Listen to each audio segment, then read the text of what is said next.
Good morning, everyone. I will call this Board of Fire Commissioners meeting to order. It is 10 o'clock, and we will start with a salute to the flag. And Chief Moore, if you could please lead us. Ladies and gentlemen, please join me in the salute to our great country. I Pledge allegiance to the flag of the United States of America and to the republic for which it stands, one nation, under God, indivisible, with liberty and justice for all. Thank you very much, Chief. And now we'll move to the clerk for the call, our roll call. Alexis Hill, Chair. Here. Jeannie Herman, Vice Chair. Here. Michael Clark. Present. Mary Luz Garcia. Here. Clara Andriola. Present. Fire Chief Charles Moore. Here. Deputy District Attorney Mike Large. Present. And I'm Kathy Smith, Chief Deputy Clerk. You have a quorum. Thank you very much. We'll now move into item 3, public comment. Chief. Good morning, Commissioners. Item 3 is public comment. Comment heard under this item will be limited to 3 minutes per person and may pertain to matters both on and off the Board of Fire Commissioners agenda. District will also hear public comment during individual action items with comment limited to 3 minutes per person, and comments are to be made to the Board of Fire Commissioners as a whole. Thank you very much. Madam Clerk, do we have any public comment? We do. Tracy Hilton Thomas.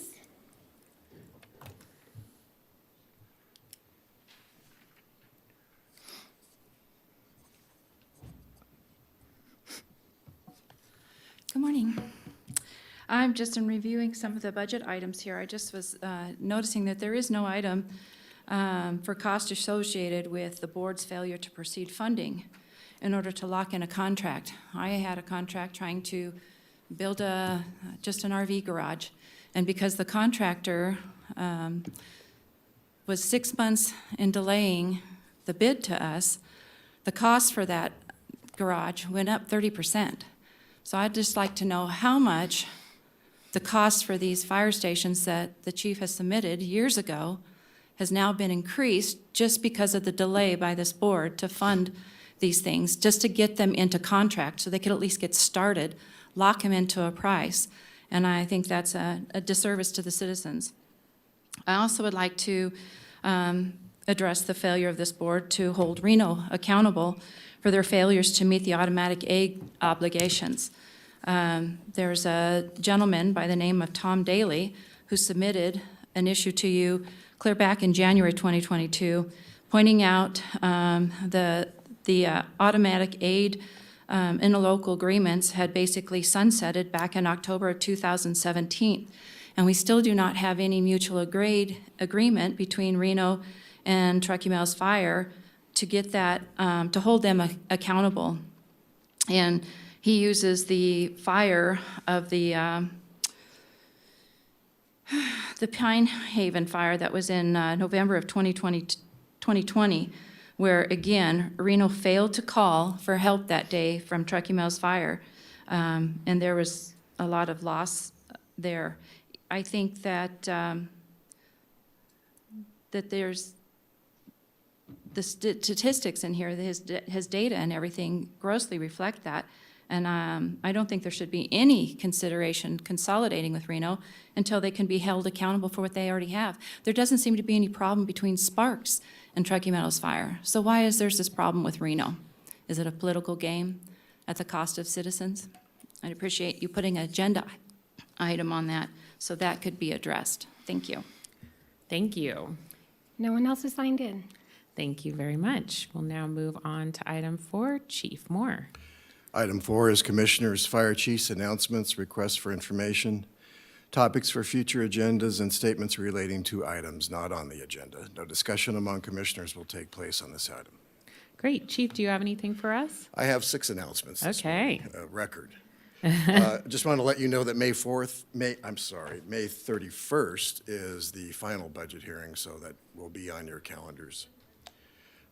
Madam Chair, we do need to pull item 5B today. Okay. We will need a closed session later down the agenda. I want to let the public know we have a minor controlled burn in the Galena area, just about a half an acre, so there may be some smoke visible. And on May 8th, they've been invited to speak to Cold Springs community to talk about evacuation. We are getting into wildfire season. And on their invitation, I'll bring the crew and myself, and we'll start discussing that there and in other communities. And then finally, I received an email from someone at the city of Reno requesting a meeting to discuss fire regionalization. I believe Sparks is invited. I'll bring some of my staff, and I'll report back. So I'm just going there really for information gathering. And that's all I have. Thank you very much. All right. We will now move to the rest of the board. Do any commissioners have announcements? I see Vice Chair Herman is signing in. Okay. No? All right. Commissioner Garcia. Thank you, Madam Chair. I just wanted to give Chief Moore and TM a shout out for their engagement on our cleanup on April 27th. It was kind of weaved in as Sun Valley was weaved in as a site, as part of the Keep Trucking Meadows Beautiful. And it's the first large-scale comprehensive cleanup we've had in Sun Valley for many, many years. This was a result of a conversation I had with Chief Moore back last year. And it was incredibly successful, and we saw Chief Moore and staff roll up with the big trailer for green waste, and that was part of his contribution to the cleanup. But in addition to that, we helped remove a lot of hazardous materials out of the Sun Valley community. People were able to drop off paint, which is very problematic for a lot of households to get rid of, other chemicals like gasoline. So household hazardous items were collected. We did general waste. We filled up 7 dumpsters. We had appliances. We had just about everything show up, and the line was getting to be problematic, and we closed it down in an hour. Whoa. It was incredibly successful. We continued to collect paint and tires for many hours after that, and the tire situation, which is also a very hazardous, flammable material, kept coming and coming and coming. And I really appreciate you being able to communicate with some of our staff. We reached that point where we're like, our partner with KTMB wasn't showing up, and so TM was there to kind of lend a hand and be on call if we needed them. Luckily, everything got cleaned up by Wednesday with the partner, but we ultimately, final count, removed 2,249 car and truck tires out of the Sun Valley neighborhoods, and we helped declutter many of those homes that can also decrease the response time for fire and EMS. So just wanted to say thank you. I wanted to say, the commission support team was doing a lot of the heavy lifting that morning, and many of our staff don't speak Spanish. I would say about 90% of the cars that rolled up for that cleanup were Spanish speaking. So I was running around like crazy with the clipboard trying to get people oriented to the process. But that leads me into the second item for A1, and not to steal your thunder on the dual language social media item that you'll speak more about, but I talked to Adam Mayberry, and I just really appreciate his effort in reaching out and making that a priority for TM to kick out that messaging for our very large and growing Latino community here. So I just wanted to say thank you. That's great. Thank you. And thank you for your leadership on that, Commissioner Garcia. Wouldn't have happened without you. Any other board members? Commissioner Clark. Thank you, Madam Chair. I've got a couple of items I'd like to talk about. First is today is at the ball field. We're having a national recognition of skin cancer awareness. So that'll be today at Greater Nevada ball field between 4 and 7. If anybody wants to get screened for skin cancer or to come out and support that event, that'll be this afternoon at Greater Nevada Field. I'll be giving a proclamation about that. So I'd like to invite everybody that works outdoors, that spends time outdoors, and they might want to drop by and get screened there today. So good opportunity for that. Next, I want to talk about, I brought this up before, I've got a property in a residential neighborhood. The address is 145 Esmeralda in Washoe Valley. This was formerly zoned to be a church. It's now looks like a wrecking yard slash auto shop slash vehicle repair shop, custom shop. I'm not sure what they're doing there. They've got old fire apparatus, they've got ambulances, they've got school buses, they've got everything there but an army tank, and just jammed in like a pack of sardines. I'm looking at that, and I'm looking at why do we have something like that in a residential neighborhood? I'm looking at the fuels. There's probably 60 or 70 gas tanks out there, fuel tanks. I wonder how much fuel is there, how much hydraulic fluid, how much transmission fluid, how much axle grease, how much interiors, plastics, tires, tubes, all this stuff. If this catches on fire in a residential neighborhood, since we have the fire experts here, I think they can all agree that the gases and the toxic fumes that come out of vehicles is a whole different kind of a problem for the community and the firefighters' health and safety. So I've asked about this before, you know, and sitting up here, I always want to compare and contrast what's taking place in the county.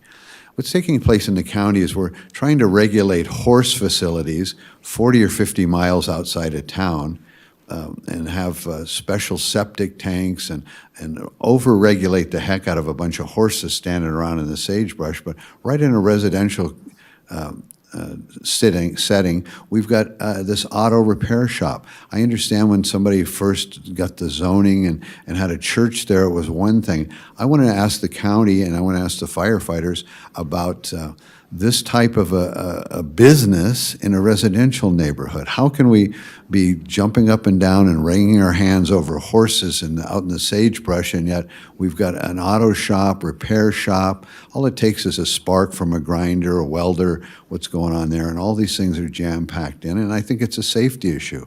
So I applaud that they're cleaning up Sun Valley. I think we had to clean up Washoe Valley, and in the past, people have made anonymous reports about complaints about horse facilities. I'm here, I'm not going to make an anonymous complaint. I'm making a complaint. I think zoning and our staff here at the county need to look in and find out how come we have this type of a use in a residential neighborhood. So I think it ties in with what you do, Chief. And by the way, you're our favorite chief. Thank you for being here. Trying to butter you up now for what you said earlier about us. But that being said, I've asked about it before, and the reason I brought it up, I had my hydrologist out this morning about 8 o'clock at my house checking water meters and making sure everything's flowing, and she lives in there and asked me the question yet again, said, what's going on with that? So, you know, I can assure you, if this was next to the sheriff's house, if this was next to the DA's house, if this was next to the county manager's house, somebody would be asking a lot more questions than I've been. So I've dropped the ball, but now I'm picking it up. I want to find out exactly what the fire position is on this type of activity in a residential neighborhood. Thank you. Thank you. Any other commissioners have announcements? I'm not seeing it. Yes, Chief Moore. Madam Chair, I'll be glad to address Commissioner Clark's concerns in the chief's report regarding that property. Okay, thank you very much. And we will move on to our consent item, which is only 5A. We are not going to be motioning or discussing 5B today. That will be tabled. So looking for a motion on 5A. Move to approve. Thank you, Second. Commissioner Garcia. Thank you, Vice Chair Herman. Is there any public comment, Madam Clerk? There is none. Okay, with a motion by Commissioner Garcia and a second by Vice Chair Herman, any questions on the motion? Seeing none, all those in favor, please say aye. Aye. Any opposed, please say nay. And that motion passes unanimously. Thank you. We will now move on to item 6. Chief Moore.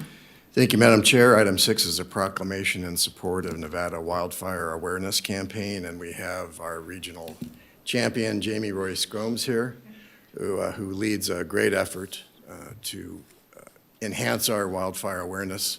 Would a commissioner, or would you like me to read the proclamation into the record? Chief Moore, you should do it, if you don't mind. I'll step down to Okay. the podium then. All right, thank you.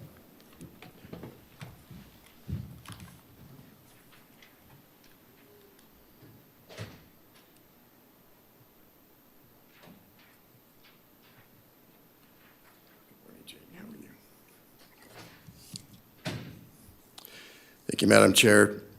Whereas wildfire significantly impacts Nevada's environmental, economic, and social well-being, and whereas residents can save precious time in an evacuation by drafting a family evacuation plan and packing a go bag ahead of time, and whereas residents must prepare to survive wildfire by ensuring proper management of vegetation, surrounding the home and appropriate home construction and maintenance to resist ignition.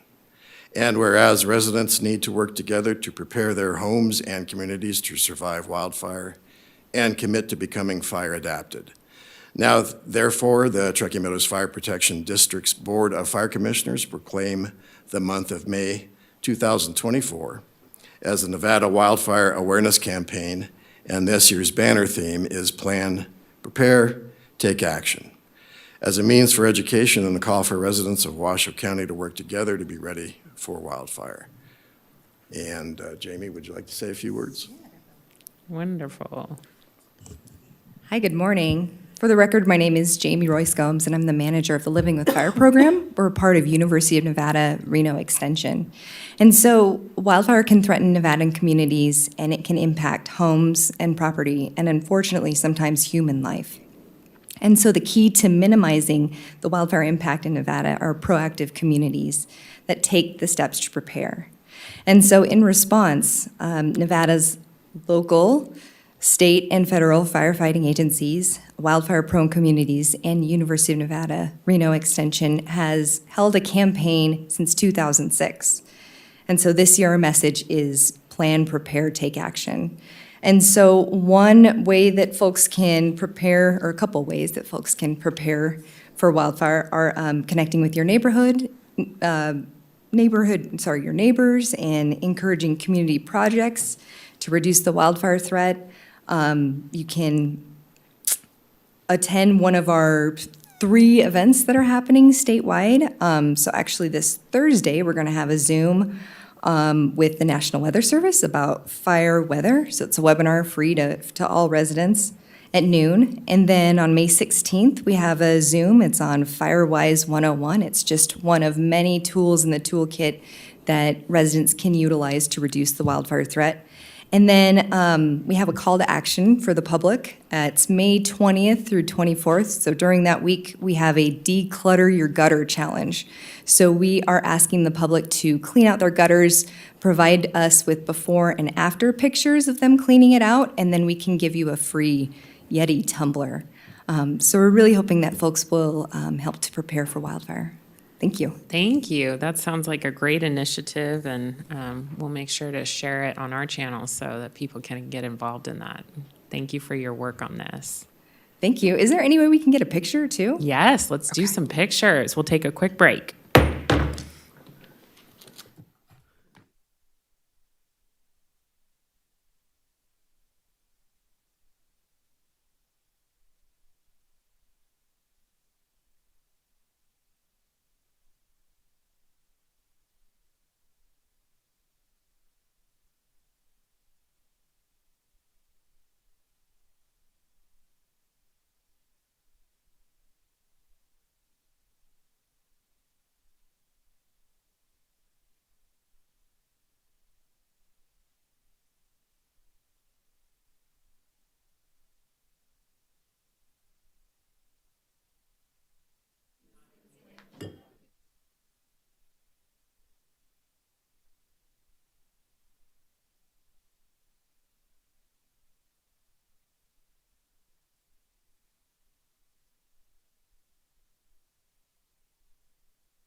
All right, we'll now move into, well, actually, we need a motion on this proclamation. Thank you, Commissioner Andriola. Second. Thank you, Commissioner Garcia. Any public comment on this, Madam Clerk? There is none. Okay, with a motion by Commissioner Andriola and a second by Commissioner Garcia. Any questions on the motion? Seeing none, all those in favor, please say aye. Aye. Any opposed, please say nay. And that motion passes unanimously. We'll now move into item 7. Chief. Thank you, Madam Chair. Item 7 is the International Association of Firefighters Local 2487 report. And Vice President Jamie Rivera is here to update you.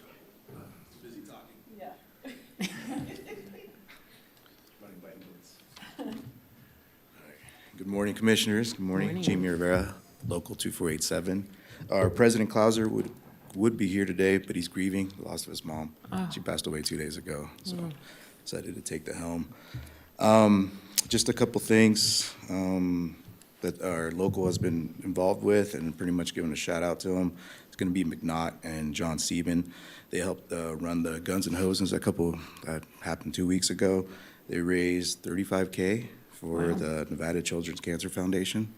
The second best thing about it is the fire guys won, so we beat the cops again. So money and winning, so you can't really beat that. And then second, our TM Foundation had another successful fundraiser at the Verdi Distillery, so a shout out to them for letting us use their facility. And just a reminder, our foundation is a nonprofit charitable organization that helps our community and firefighters in need. And that's all the updates that I got for you guys at the moment in time. Any questions? No, I'm not seeing any. Well, thank you for Thanks. taking It's the good to see time. you guys this Thank you morning. for all You your guys take care. efforts in the Thank you. community. Okay, we will now move into item 8. Chief. Item 8 is Fire Chief's report. Before I forget, I'll ask Deputy Chief Dale Way to update you on Commissioner Clark's concern on Esmeralda.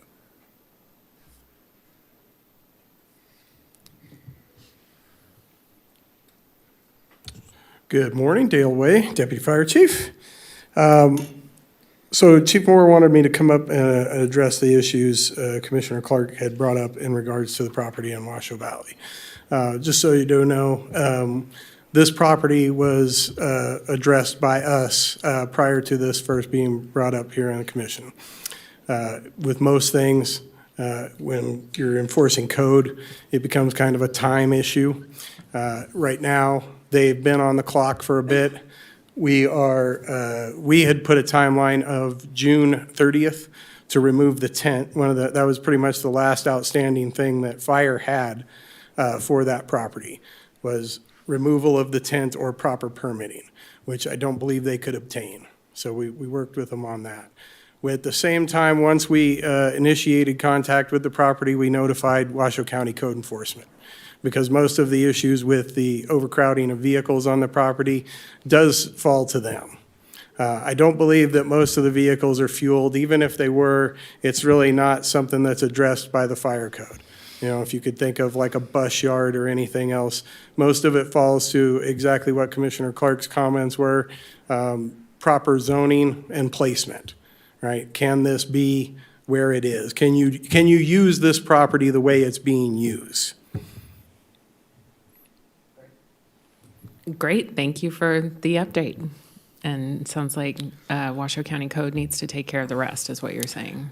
I just received an update on that as well. I think they put a final date to permit or remove the tent as September 1st, which obviously we will kind of work hand in hand with them. I'm not trying to force that issue sooner. I know that the residents were really unhappy with the vehicles. Like I say, we had received that complaint and acted upon it and started it before it was brought here in the commission meeting. Okay, thank you. It looks like Commissioner Clark has a question.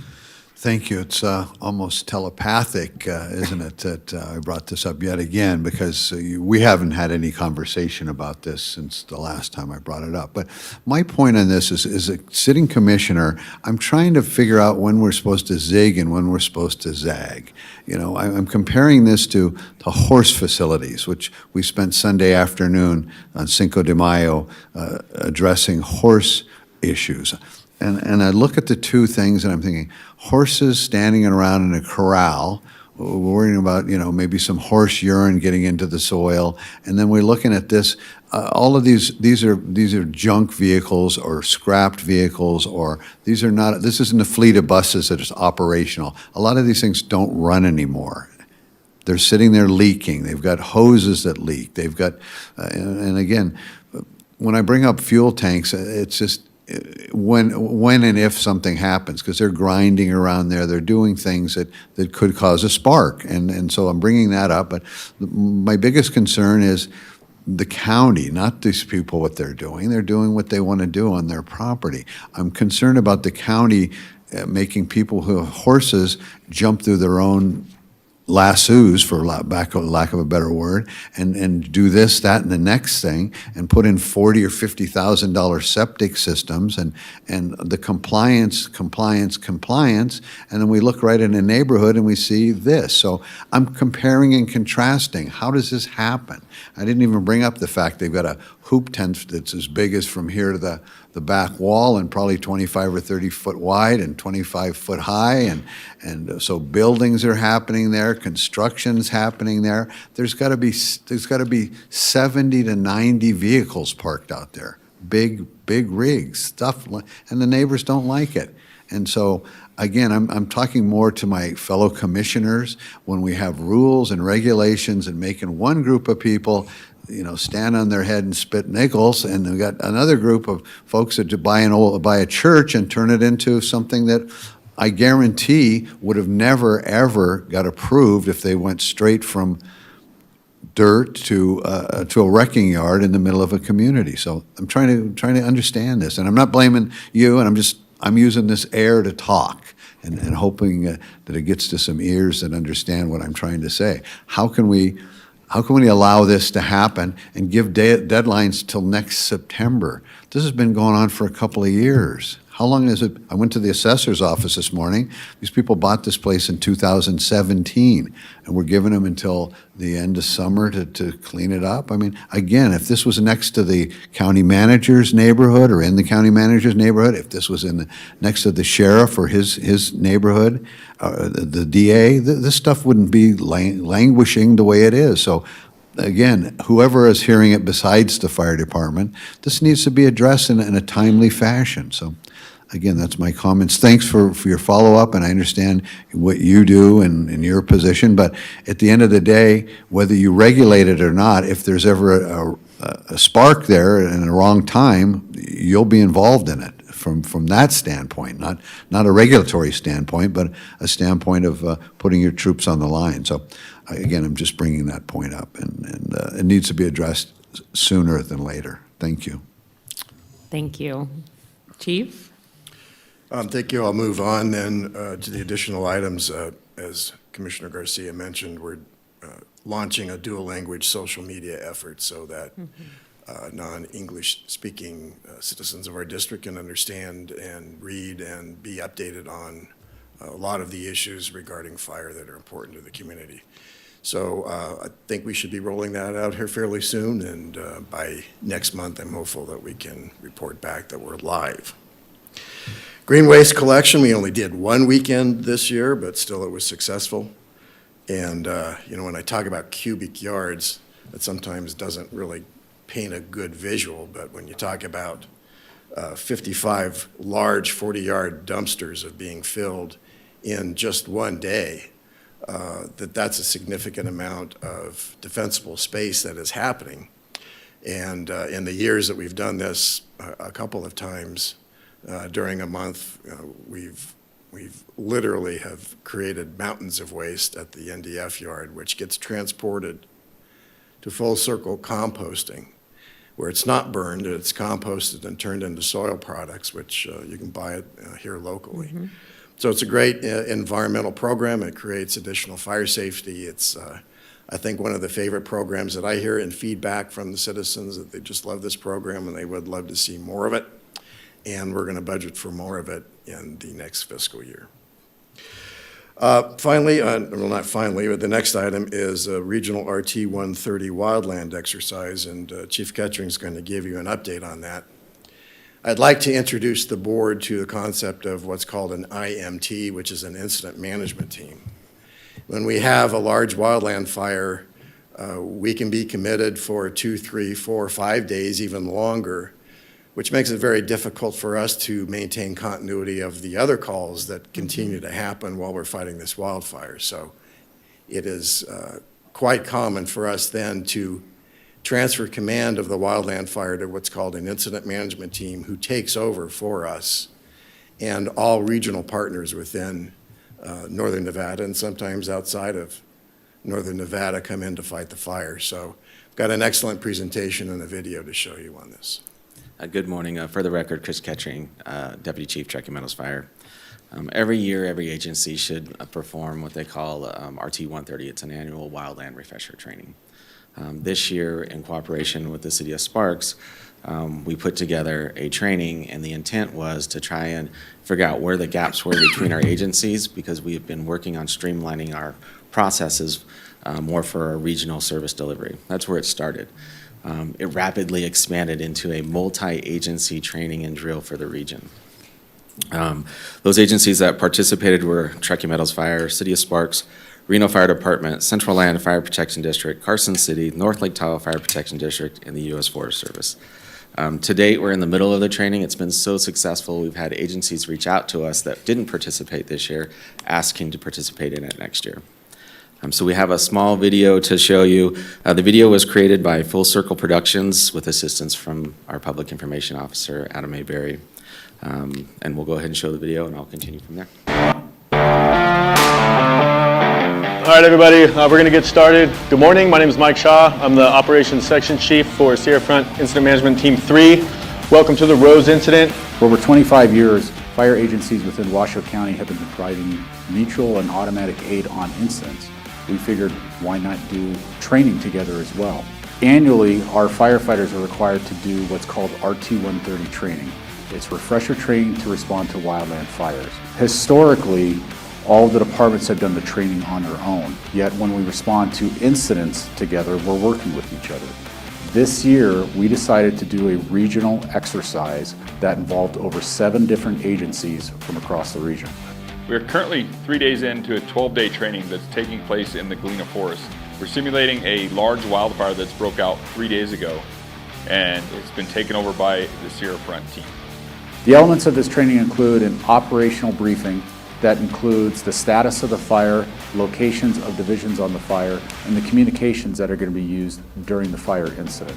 The Truckee Meadows Incident Support Unit is supporting the Rose RT 130 training incident by providing office space, workspace, and a communications unit to handle all communications within the training event, taking those burdens off of the local dispatch centers. So this training has several major components attached to it, along with several details inside the training itself that have to be accomplished by each of the firefighters. One of the assignments the task force will be given is locating heat signatures outside the fire line.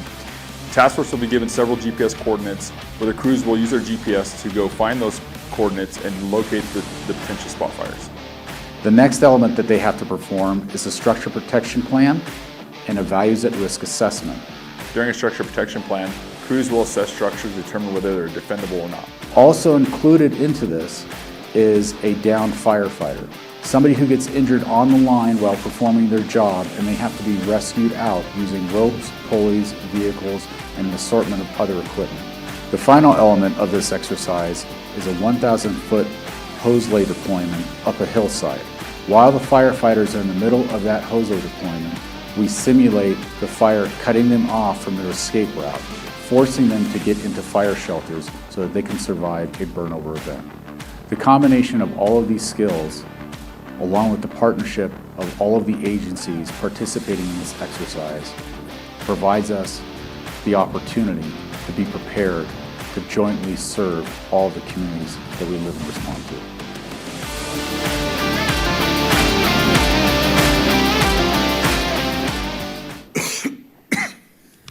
So to continue on, we're still in the editing phases of the video.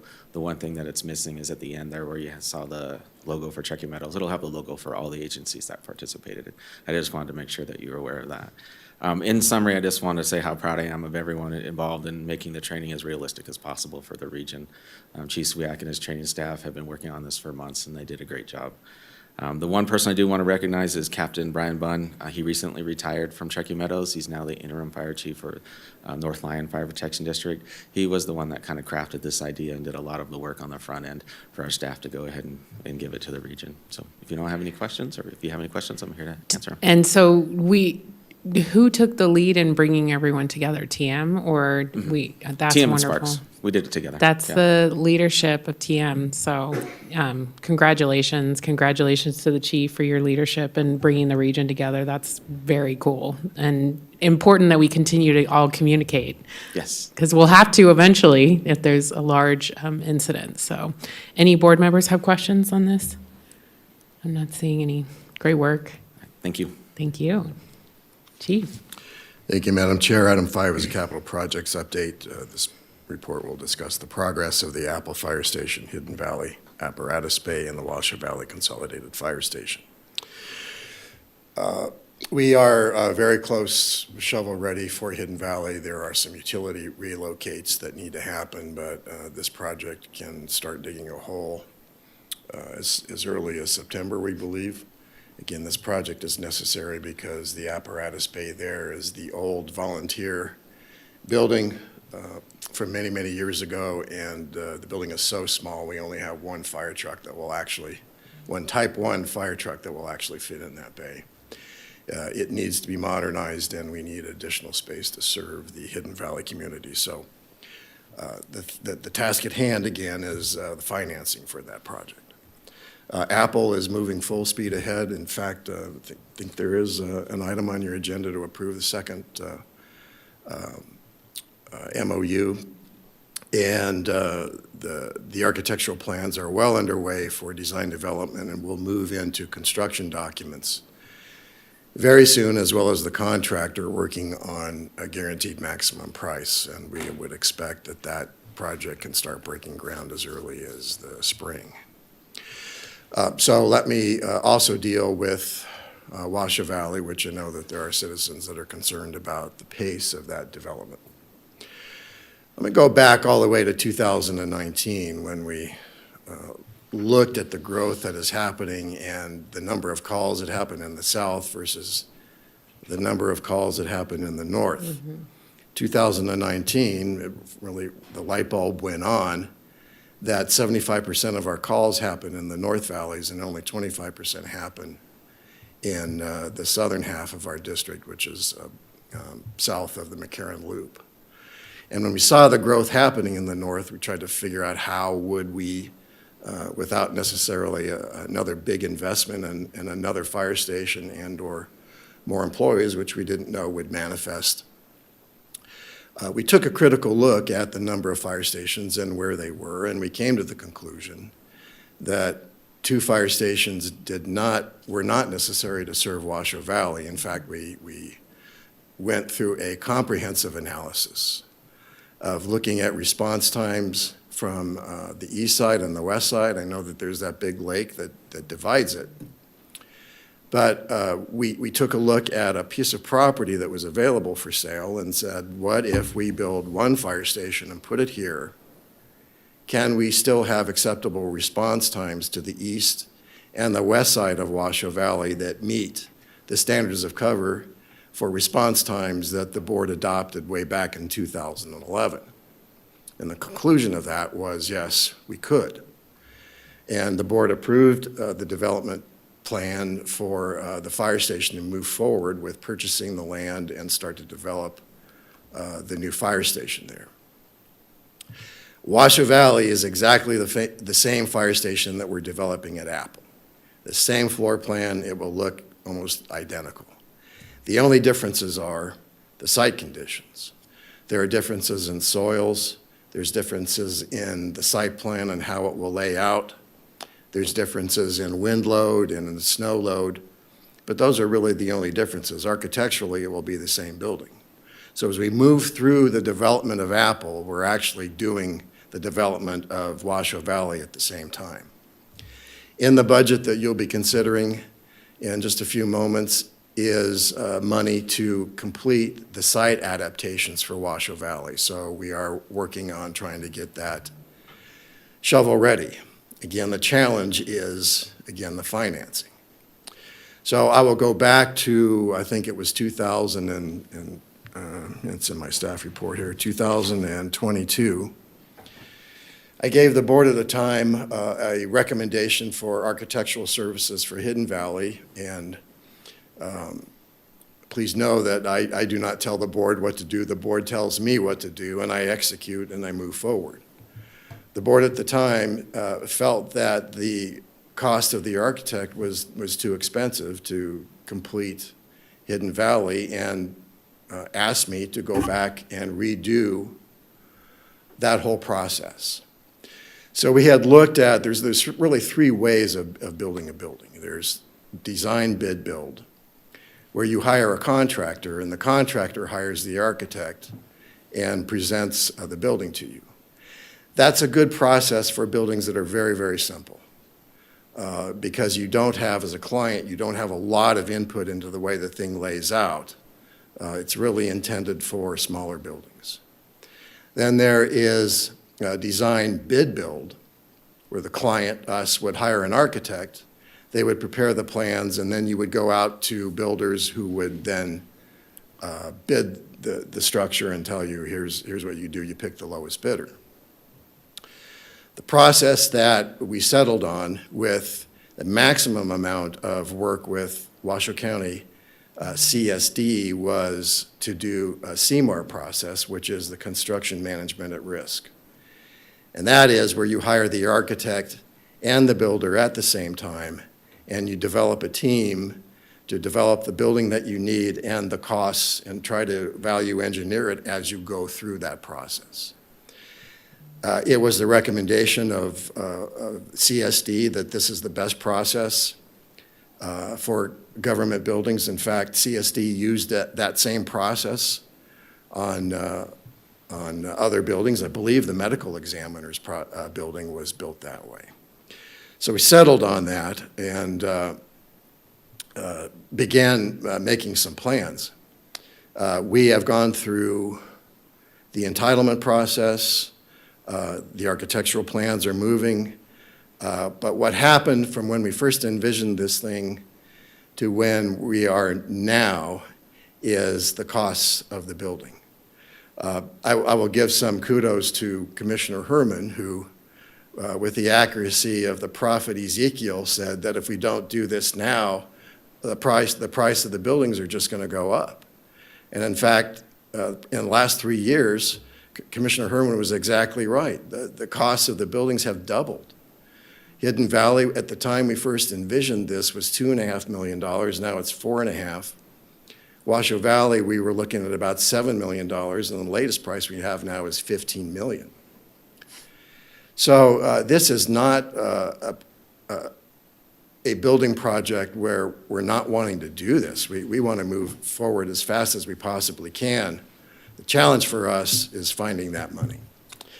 So I've been working with the CFO of the county, with Dave Solero, who has a lot of expertise, and we are working now on financing solutions. Again, as I mentioned before, we think that we will be ready to go by late this year, if not early spring of 2023, and hopefully have our financing in place. I'm keeping my fingers crossed that C-tax does not continue to decline, that at least property tax remains strong. And as long as we have the financial capacity within our budget, the project will move forward. Yes, it's going to be a little bit late, but unfortunately we, as an agency, did not have the bonding capacity because C-tax fell. We just simply couldn't float a bond and get the project moving forward. So I apologize that there's a delay, but we are still moving as quickly and as deliberately as we can to get this done. And with any luck, we should be getting started in the spring of '26. I will speak also briefly about the closure of Station 30 Bowers, which is germane to the discussion. Station 30 Bowers was a 70-year-old building that was never built as a fire station. It was actually an NDF or an NDOT plow house. That building was a health hazard to my employees. When I visited that building, there was bat guano dripping from the exterior siding. My staff brought me over, opened up a utensil drawer in the kitchen, and showed me mouse feces within the kitchen cabinets. And we made very, very strong efforts to try to remedy the rodents. We spent a lot of money. We took one attempt to try to seal the building up, but the pest control professional said, it isn't going to matter what you do in this building. The mice and the bats are coming back. And the bats will leave in the winter and they'll be back in the summer, and there's no way to seal this building up unless you do a comprehensive rebuild of the building. I made the decision at the time that if we're going to build a new consolidated station, why would we put hundreds of thousands of dollars into the Bowers station, which one, we don't own, and two, it's going to go away eventually here pretty soon, we thought at the time. Bat guano can cause a fungal infection in the lungs called histoplasmosis. If you get scratched or bit by a bat, and we've had them actually flying inside the quarters, then you're going through a rabies series. And hantavirus, with respect to the mice feces, was just, I couldn't put my employees in that building. We had to leave. And I think that was the right thing to do, and the board agreed that it was the right thing to do, and I'm sorry that that station's no longer a functional building for us. But those two issues collided, and we're having to provide service to Washoe Valley out of one station right now, but we're working hard to try to get that station in the right place in a modern and healthy fire station for our crews to respond out of. And Chief, on financing, you're also looking at state infrastructure bonds as well, not just bonding? We are. Okay. And has that application gone in for Hidden Valley? Well, not yet. I still need more information from the contractor as to the guaranteed maximum price for that, so I'm not at a point where I can make the application for Washoe Valley to the State Investment Bank. But Abby Jacobin from the county is helping us in a big way to try to look for solutions in financing that building. Okay. All right. Thank you. Looking to the board on any other, Commissioner Clark? Thank you, Madam Chair. I don't even know where to start. Something was supposed to be built years ago, didn't get built. Now it's twice the price. As the fire chief said, he takes direction from the board. I noticed that 4 of the people who delayed this are no longer on this board. And this kind of thing, if this happened in the private sector, heads would roll. But here it's just, oh, whoopsie, here we go. We'll get around to it when we get around to it. When the chief made a comment that some of the commissioners at the time thought it was too expensive then, I'm wondering what the commissioners now are thinking about if it's too expensive now. When do we get to the bottom of this? There are other ways to finance this. I've got some connections with private financiers that will build this and lease it back to the county, and that might be a way to go. And I've talked about this in the past, and I could certainly put the chief in touch with those, or the county in touch with those folks all over this country, fire stations, post offices, other government buildings are owned by private entities and leased to the governments that use them. So there's other ways to go, but just watching the clock tick and the meter run is not a plan. It's not getting any better. It's going to cost more next week than it is this week, and it's going to cost more 2 weeks from now. So it's not getting any better. How is this proper management of the taxpayers' resources? The county has no money. This is going to be money that comes from taxpayers. Taxpayers are going to pay twice the price because somebody who sat up here on the dais a few years back didn't like the price of the price of what it was then. I'm telling you, I'm sitting here now and I don't like the price of what it is now. So, and it's because of our people that were on this dais before us delayed and dallied around, and now everybody's going to pay extra for it. So how else could that extra $2 million be used? We've got contract coming up. We've got employee contracts. The county has other ways to spend this money. So this is just absolutely irresponsible. We have to put this as a top priority, this and other things that the county has, to get them done now so they're, I'm not even going to use the word affordable, but more affordable than they're going to be at a later date. So I'm just disgusted with the slowness of this project in its entirety. Thank you. Any other board members? Not seeing any. Chief? Thank you. That brings me to item B, and that's the monthly response statistics. I'll let the report stand, but I want to mention one particular call that was, I need to let you know what a remarkable job staff did. This call was such an unusual type of call, but what is peculiar about this is we trained on this call just a week before it happened. What happened, it was actually on the interstate in California where a speeding motorist ran off the road and struck a pole which embedded into the right side, right below his shoulder.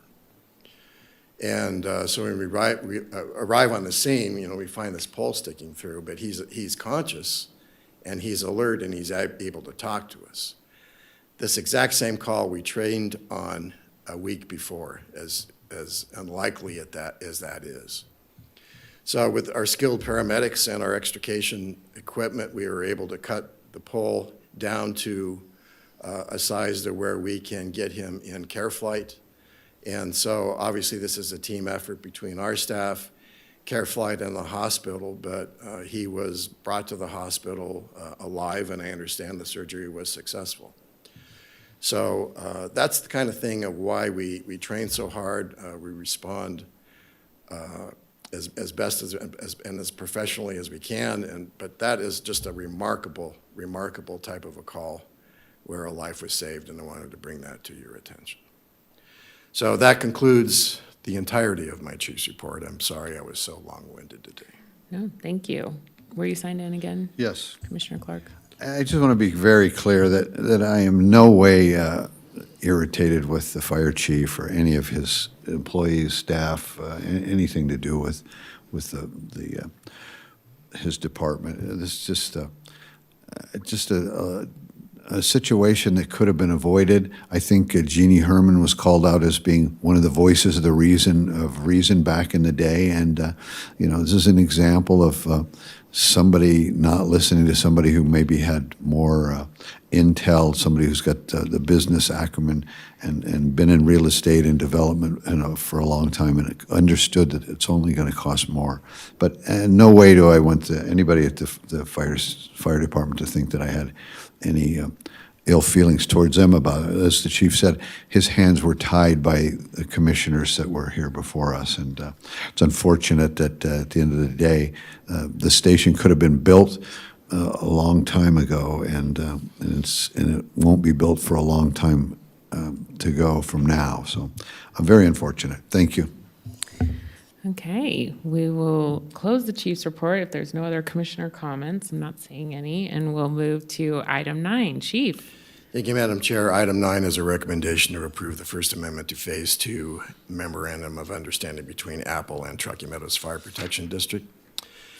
This is a memorandum that allows us to bring electrical service into the site and additional architectural services to do the things that we need for the site to work, water, and some other things around the site, which is part of the design process, but we're not, those costs were not anticipated when we first started this. So Apple pays this price, the district pays it up front. We submit a bill to Apple and they reimburse the district for the costs. And that's going to be consistent through this whole project.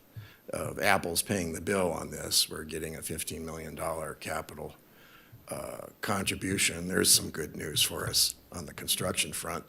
But Apple is building us a very nice station. We are going to contribute $1 million towards this station to increase one more bay and some more sleeping quarters. And but again, it's moving very, very quickly.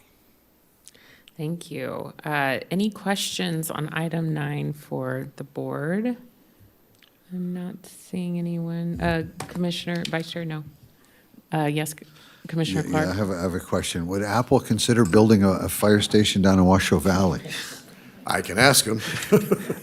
That being said, when the chief and proudly reports, and rightfully so, that Apple's going to pay for this, there was the opportunity to have the money to pay for Washoe. So if you get one for free from Apple, the money that we saved on Apple should have been implemented to build the one in Washoe. I mean, that makes sense. If you're getting one for free, in essence, you should have used the money that you saved on the free one to build the other one. So just my thought. Thank you. But that's not exactly how the Apple Station came about, correct? We didn't budget for that Apple Station. That was because of a service. We knew that we needed higher service levels. It was still a free correct, fire Chief? station. If you could clarify for the record, that would be great. Sure. Years ago, when it was, I believe it was called the Reno Industrial Park, if memory serves, and the development agreement that the county negotiated with that developer required that they build a fire station. So Reno Industrial Park sold that to Apple, and the requirement for a fire station then followed that sale. And Apple knows that was a requirement of them to build that. And there's more development coming out there, not just the data center, but Apple has more plans to build more structures out there. So Right. That's how it became to be. Thank you, Chief. Commissioner Clark? Yes, thank you again, Madam Chair. Again, I don't want to split hairs. I thought I heard the chief say that Apple's going to pay for that fire station. We're going to get to use it, and they paid for it. So therefore, if it didn't cost us any money, the money that we saved there could have been used for the Washoe. That's the point I'm trying to make. And you can split hairs and tell us the story about how it came about. At the end of the day, we're getting a fire station that we didn't have to pay for. The money we saved there could have been used to build the other one. And I'm going to stand by that statement. Okay, with that, before us, we have a amendment to our MOU. I am looking for, Madam Clerk, is there any public comment? There is none. Thank you. I am looking for a motion on this item before us today. Madam Chair, I move to approve the First Amendment of the Phase 2 MOU that includes electrical service and H&K Architects as outlined in the staff report. Thank you, Commissioner second. Garcia. Thank you, Commissioner Andriola. Any questions on the motion from the board? Seeing none, all those in favor, please say aye. Aye. Any opposed, please say nay.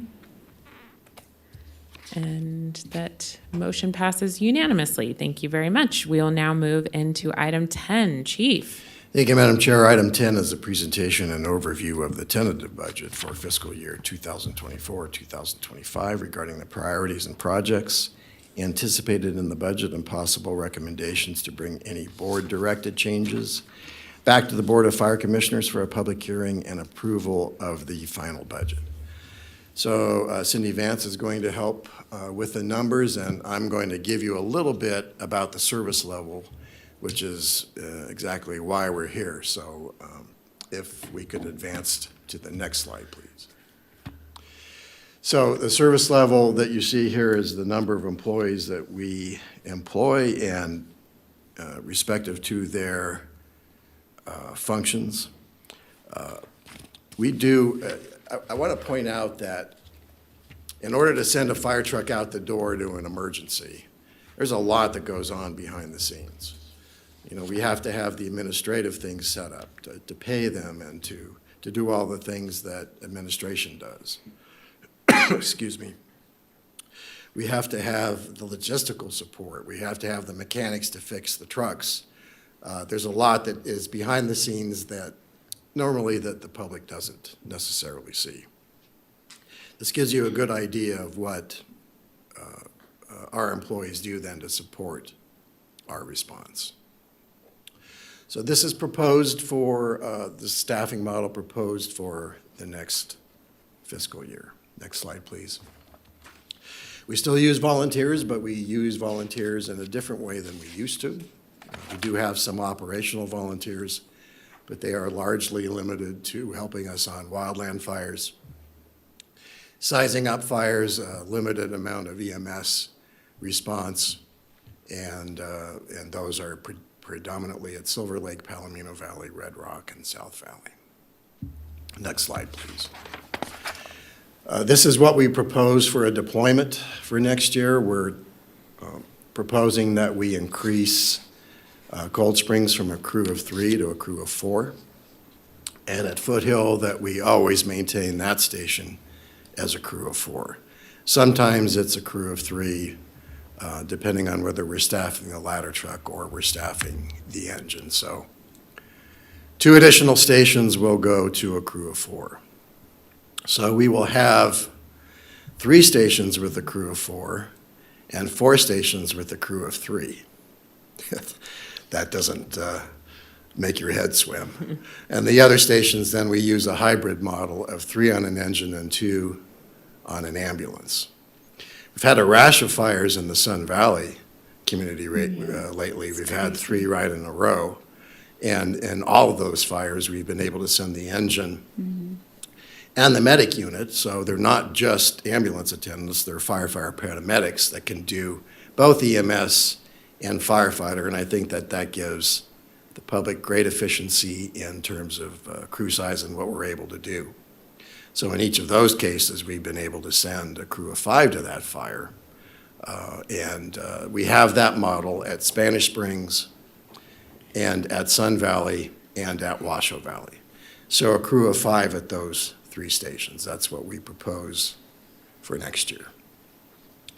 So I'm not going to go through all of this text. I basically put this in the slide deck so that the public can see what each division of the fire department does. It lists the major functions of administration. Next slide, please. Of logistics and fleet.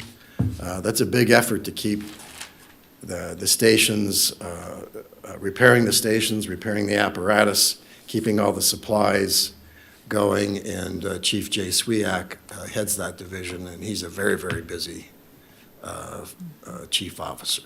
Next slide. Emergency medical services, it's 85% of what we do. We take pride in the fact that we are very, very well-trained, and we do more than just respond. We do a lot of other functions in terms of educating the public, collaborating with other healthcare providers, and quality improvement and keeping our skills sharp. Next slide, please. Training, you saw the video that we did on wildfire. That's just one of many, many, many training evolutions that we do in any one year. We don't fight a fire every day. In fact, we only fight structure fires 1%. Less than 1% of all the calls are structure fires. So you have to practice that because you're not doing it every day. Next slide. Fire prevention, of course, want to say good things about this division. We had a successful arson conviction this last year. Maintaining codes and standards within new buildings is very, very important. And we do a lot of public safety events as well as reaching out to schools and keeping our kids educated about fire safety so that they're taking that mindset into their adulthood. Next slide. And of course, our Wildland and Fuels Division, I'm very, very proud of what we've been able to do in the last few years. Not only just green waste, but with the projects that we've been able to do through NV Energy. And now we're getting other cooperators with NDF, with Liberty Utilities, and we're broadening our services that we provide the community, which really doesn't cost our taxpayers a whole lot because we fund that through contracts that private companies pay us. Next slide. Excuse me, my allergies are really kicking me today. Organizational chart is a little hard to see way up there, but I'll just let that stand. So Cindy's up next to talk about the numbers. Good morning, Commissioners. Cindy Vance, Chief Fiscal Officer, for the record. Okay. Get into our numbers. So this is our tentative budget. What we should see here is our property taxes starting from fiscal year 21. I wanted to put in what we did budget and what we've actually received. So those have been pretty close.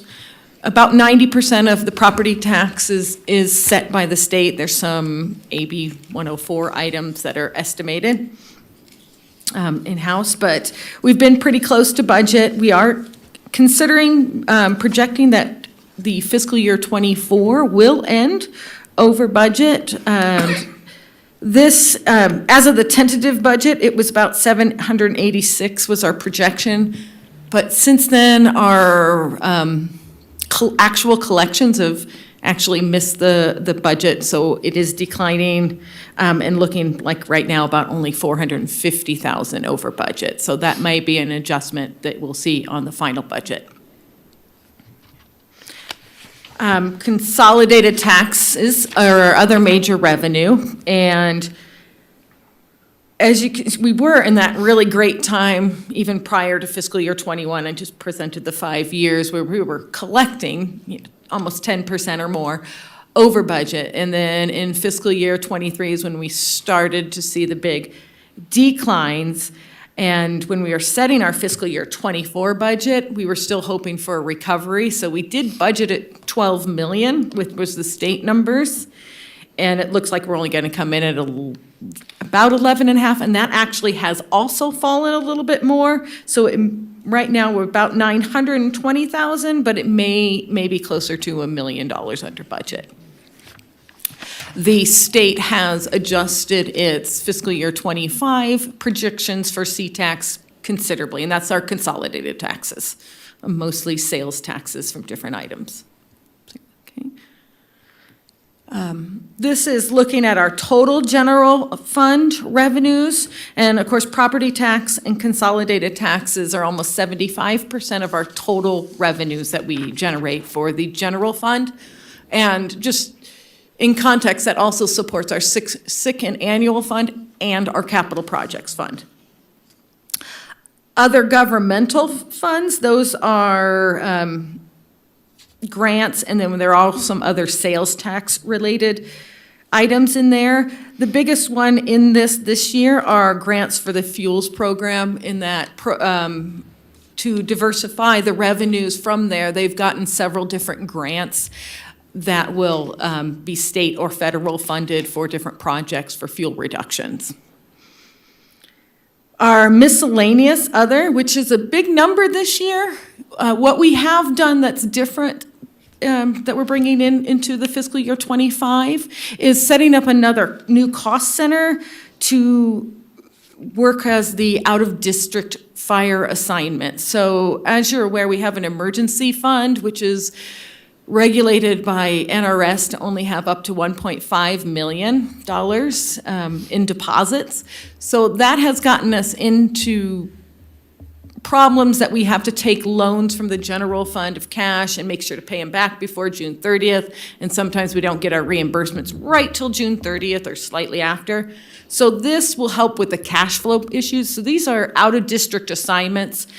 And so we will be able to send our employees to assist other agencies, and they'll help with their training, and also when it's in the general fund, we can have better cash flow control. And that's just over $5 million. So that is a major portion of that miscellaneous revenues. And then the charges for services of $4 million is also mostly related to fuel. So they have diversified. So we have the NV Energy contracts, but we also have those different fuel agreements from the state and federal. Okay. So our current revenues, general fund revenues, are tentatively budgeted at $52 million. This is an increase of $5 million over our fiscal year '24 projection. However, again, $5 million of that is for that new cost center. We're bringing those fire assistance for fire assignments into the general fund. Salaries and wages. $27 million is our current budget. We do expect a change in salaries and benefits since we are in negotiations, so we'll bring hopefully our final items into the final budget. Employee benefits, so $27 million for salaries and wages and $18 million for employee benefits. That is over about 84.5% of our total expenditure budget is salaries and benefits, as expected with this type of agency. So we have a very small services and supply budget of $8 million. Total expenditures, $53 million, which, if you remember, that is slightly larger than our revenues. So our next slide does show our projected fund balance, which is $10 million. This is bigger than our budgeted beginning fund balance, and I should have wrote that amount down. But we do expect to actually end with our expenditures a little bit less than what we budgeted, and our revenues in total a little bit more than what we budgeted, so that we will have a bigger than expected fund balance.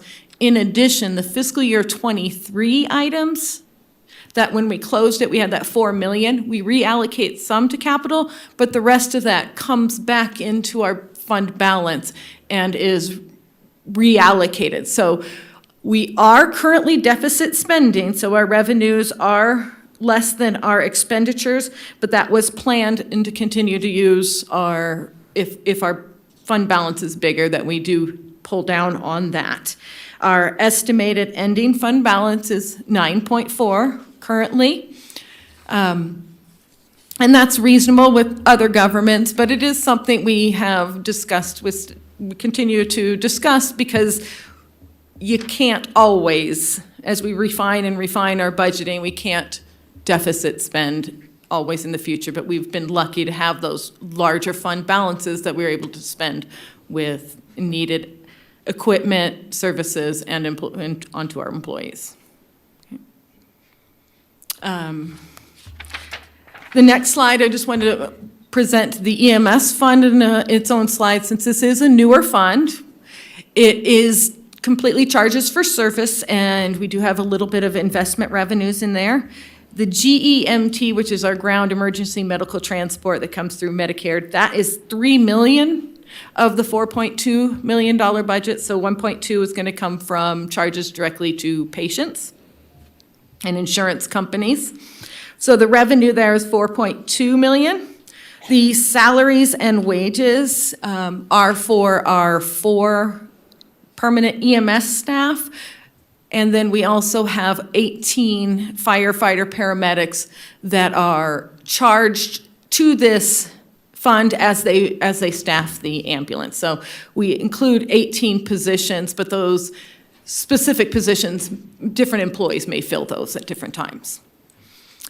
Services and supplies, so though it's mostly medical supplies, and then of course depreciation, because this is a full accrual fund, it does record some non-cash items. In addition, there is non-cash, we have about $210,000 of non-cash items related to recording of the pensions and the OPEB expenses that will be recorded in this fund that we don't see in the general fund. This one, again, is, the expenditures are larger than the revenues. We're still refining this fund. We did move those positions in, and there's certain services that were paid for out of the general fund regardless of the program. So itself, the growth of the ambulance program, it is paying for itself.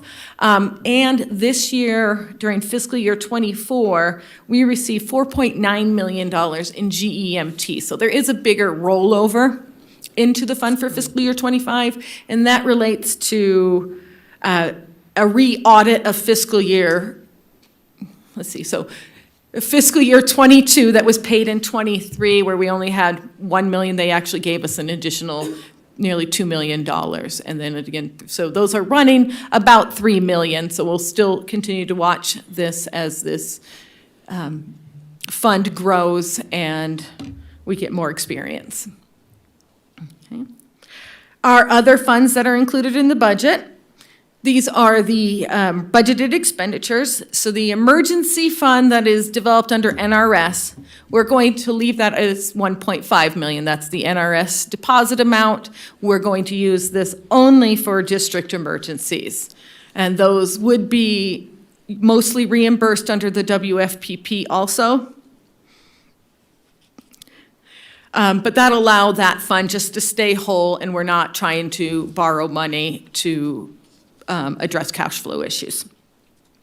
The sick and annual comp benefit fund, this is just to pay off on terminations or other payoffs of accrued liabilities. There's another slide on this next that'll show what our accrued liability balances are, but we have budgeted $900,000. We have some, we try to guess our retirements as best as possible, but we also have people who can request payouts, and sometimes we allow that, and we like to allow that because those are a benefit that grows if they're not paid out. Our debt service fund just pays principal and interest, so we just have over $1 million in principal and interest annually. And that estimate for the current liabilities that we have will go through 2030, and then that's when our first of those three would be paid off. A stabilization fund, this can only be used if there's an economic downturn. It's a just in case. We don't add any more to it, but we keep it there just in case. Workers' compensation fund, this is for Truckee Meadows' portion of heart and lung claims that are actually to be paid from City of Reno. So under our 2012 agreement, we're liable for those. And that amount, our expenditures are really just a change in the claims liability estimate. It's based on actuarial results. Okay. So this is our sick and annual comp benefits fund to show for the last 5 years what the ending or projected ending fund balances are compared to our compensated liabilities. As you can see, we did increase slightly from fiscal year 21-22, but we have decreased in 23. We're expecting it to continue to decrease in 24. Our fiscal year 25 has a transfer of $800,000, but we did budget based on possible retirements and expected other payouts, so that does kind of drain that fund down, where our compensated liability still increases. So we are up to about, it's grown, fiscal year 22, it grew because we did have a change in our OPEB benefits. Or sorry, not in our, yeah, our change in our contract where we paid out more sick time. We increased the payouts of sick time. And then the 11 to 15%, and that's both based on COLAs, which increase the liability, but then also there's certain accrued liabilities that have no cap, and those continue to grow. This we'll jump back to the general fund a bit. These are the special programs that we line item out in the general fund. So we have $95,000 for peer support, just over $40,000 for our WET team, $137,000 for SCBA, $263,000 for our radio repair and replacement. Our hazmat program is $25,000, and our mobile data terminal repair is $10,000. The rapid extrication module support is going to be added. This is $25,000. We've already penciled that in to be added to the final. It was not included in the tentative. The assessment program, which is part of the training program, is $80,000. And Officer Development School, $40,000. New Recruit Academy, $185,000. We usually have 2 of those per year. Green Waste Program, $86,000. Fitness Program, $25,000. We did a special line item for recruitment, diversity, and consulting, so $50,000 for that. And our PPE replacement, usually this had been in the past years ago, in the capital fund, but it really is not capital in nature. It is $4,000 to $5,000 per set, but this is not an annual one. This would be, I think they do this about every 5 years, and so $450,000 is a refresh of most of our PP&E.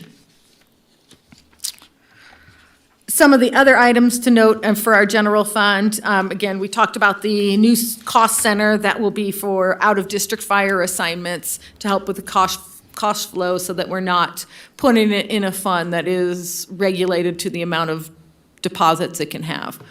Our personal protective equipment we moved from the capital to the general fund, and same with the radio. We were budgeting some of these big purchases in the capital fund, and what we would end up doing is just transferring more money into the capital fund. But they're not actually capital, they don't meet our capital threshold.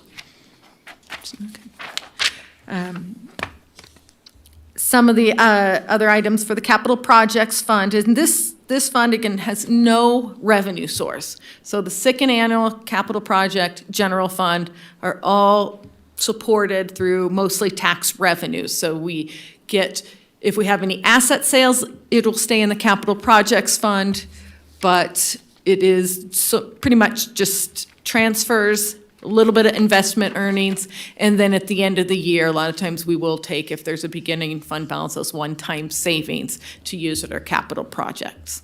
So we've got $1 million budgeted to capital projects with the hopes of, again, getting Station 37 and Washoe Valley up to shovel-ready, completing Apple Fire Station with our portion completely budgeted. And I think we have, we do have our apparatus that was board approved that we're transferring $1 million each year. That will actually come as from, the way we wrote it, is out of the beginning fund balance. So if we don't have a difference, so that $10 million budget, we do our best to get as close as possible. If we end up just with 500,000, we're only going to have 500,000 to roll, and then we'll have to come up with an idea for that additional portion to make up the $1 million for those apparatus we approved, which are 3 of them at about just a little over $1 million each year, and we would expect those in fiscal year 26. Okay, and just a little bit about our budget process as the district is we do sit with the division chiefs and we discuss the needs. We look at where we are at that time, which is, we start in March and actually towards the end of February, where we are, what they plan to do, and we use that to project whether we're going to use our full budget, whether we need any augmentations and such. And then we start there, then we go over what you want to do next year and what we can afford. So it is a team effort between the chiefs and all the division chiefs and their employees that they help with the budget. Okay. Our debt service schedule, again, it's about just over $1 million every year for at least the next 5, and in 2030 we would be paying off our equipment bond, and that is a $480,000. So that is a larger portion of the annual payment, because that was about $4.4 million and it was a shorter term. Okay. And then any questions? So what we're looking to is any direction to bring back, so we will add anything if we need to into the budget, or any questions? Thank you, Mrs. Vance. And Chief Moore, I'm looking to the board to see if there are any questions on the budget. Commissioner Garcia. Thank you. My questions, you answered a lot of them. It was in relation to the emergency fund. Is this the first year that we're going to have the out-of-district fire assignments coming from the general fund? Yes, fiscal year 25, yeah. Okay. And so I still need a little clarity. So any unforeseen emergencies, such as wildland fires, floods, natural disasters that take place within our district, come from our emergency funds? Correct. And if it exceeds, heaven forbid, 1.5 mil the allocated, then we can transfer from the general fund to supplement any That's what we've done in the past, but since all the out-of-district assignments are 100% reimbursable, we have the revenue to offset it, but it is taking 6 to 8 months to get that money. So right now, we're waiting for $3 million from the state, which drains that fund, where if we send somebody out, we have no cash in it to pay payroll. So then we borrow, because we don't necessarily need to transfer, because then we're just transferring back and forth is what we were ending up doing, or borrowing and paying back. So to leave that 1.5 million there and only use it for current, like if there's a district emergency, it'll leave it there, because the out-of-district assignments, a lot of times we have the option. Yeah. We don't have to assist, but we want to. We want to provide that assistance to other governments just as we might need it for us. Thank you. Thank you. Any other board member questions or comments? I'm just curious on, so service level or staffing, what additional staffing, I'm not seeing it, and I should have emailed y'all before the meeting. I'm not seeing what additional staffing you're recommending for positions. We have not increased positions. No within this position budget. increase. Yeah, No. just kind of moving people around. Is that, no? No, We've I always- think we're pretty much, this has been our staffing level. Yeah, that So one. we have had the floaters. Right, So- from and- Washoe oh, Chief. Valley? Or that's where the floaters are from? Actually, we are going to have a little bit of a staff increase. Okay, because I didn't see it in the budget breakdown here. Hi, for the record, Chris Kettering, Deputy Chucky Meadows Fire. So to answer your question, so we do have floating personnel currently right now. We have, I think, 13 floating firefighters, we have floating captains, we have floating engineers. Floating captains and the floating engineers are from the closure at Station 30. So we'll be allocating some of those floating staff for the increase at 42 and to make sure that we maintain at 33. Right. What happens at Station 33 is we do have 4 allocated for the ladder truck. If the ladder truck is down for maintenance or it's broken, we'll allocate that 4th person out of there to help fill vacancies for overtime. In the future, we Okay. won't do that. They will maintain that 4-person staffing at Station 33. We do have 3 vacancies, firefighter, paramedic vacancies, and we're going to be flying that shortly, probably in the next 30 to 45 days to hire those. But no additional staffing requests? No, no. Administrative or fire personnel otherwise? Okay. Yep. Thank you for the clarity. That's why it's not in here. Okay. Madam Chair, Yes. along those lines, while we're on that staffing slide, I was just more curious than anything. So Chief Moore in his report said that less than 25% of the calls are coming from Washoe Valley. How come Washoe Valley Station is staffed with 5, 3 on the engine, 2 on the medic, as Sun Valley and Spanish Springs, which are really high call stations? What's the reasoning behind the higher end staffing for Washoe Valley Station? Well, because we have those 2 stations down there, that model, because of the distance that we have, the 3-2 model works for that area in Washoe Valley. Are you? Because of the geographic distance to travel? Okay, Yep. thank you. And so if we did have a major incident, getting 5 personnel there, it'll be longer for other resources to get there. So giving them that staffing helps them mitigate whatever they have with the extra staffing there. Okay, gotcha, thanks. Okay. Any other board questions or comments? I'm not seeing any. I do have one. I Yes. just wanted- And I'm going to make a correction. I know earlier, we talked about the board meeting. It's actually the 21st is the budget hearing. I think it said Right the before our 31st. Board of County Commissioner meeting, correct? Or right in the beginning of this meeting. Yes, and Yeah. right before, yes. So we would have that meeting Correct. at 9, Yes. and then we'd have our Board of County Commissioners at 10. Correct. Okay, So it's got on the it. 21st is the public hearing. Okay. And I think earlier, Chief said the 31st. And you so I only wanted to need correct that. 3 board members there, right? Because we have 2 that will be gone that day. Okay, just want to make sure. Great. Well, I mean, I'm so proud of the work that you do, Ms. Vance, and our chief and our team to come together, especially when there's some budget uncertainty right now for the district, and being so strategic with how we're spending our funds, how we're preparing for labor negotiations. I have no additional comments. I think the team has done a really great job, and I look forward to adopting this on the 21st with the minor changes that you noted during the slideshow. But I am looking for a motion from the board if they agree. I'll move to approve as presented. Thank you, Commissioner Andriola. Looking for a second. Thank you, Vice Chair Herman. Is there any public comment on this, Madam Clerk? Thank you. So we have a motion by Commissioner Andriola, a second by Vice Chair Herman. Any questions on the motion? Seeing none, all those in favor, please say aye. Aye. Any opposed, please say nay. And the motion passes 4-0. Please note, Madam Clerk, that I think Commissioner Clark left at 11:13. Thank you. Okay. We will be doing item 11 upstairs, and we'll be taking public comment on that item if people are interested in doing that after we have our closed session. So we will now move to item 12. Chief. Thank you, Madam Chair. Item 12 is Commissioners, Fire Chiefs announcements, requests for information, topics for future agendas, and statements relating to items not on the agenda. No discussion among commissioners will take place on this item. Anything else for us, Chief? I do not have any more. Okay, any board members have announcements, comments? All right. I am now looking to move to item 13. Chief, again. Item 13 is final public comment. Comment heard under this item will be limited to 3 minutes per person and may pertain to matters both on and off the Board of Fire Commissioners' agenda.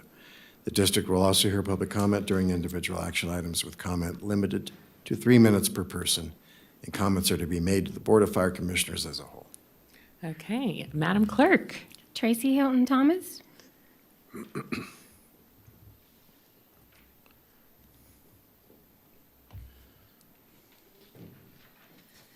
I just wanted to go back on this funding issue for these stations. The chief mentioned that there was lack of bonding power. I just don't know why the board isn't providing their bonding power behind this. And I'm thinking maybe another source, as Commissioner Clark is mentioning, that the ARPA funds, I'm sure the citizenry would prefer fire stations over a remodeling of their manager's office yet for the third or fourth time, or the remodeling of Building C.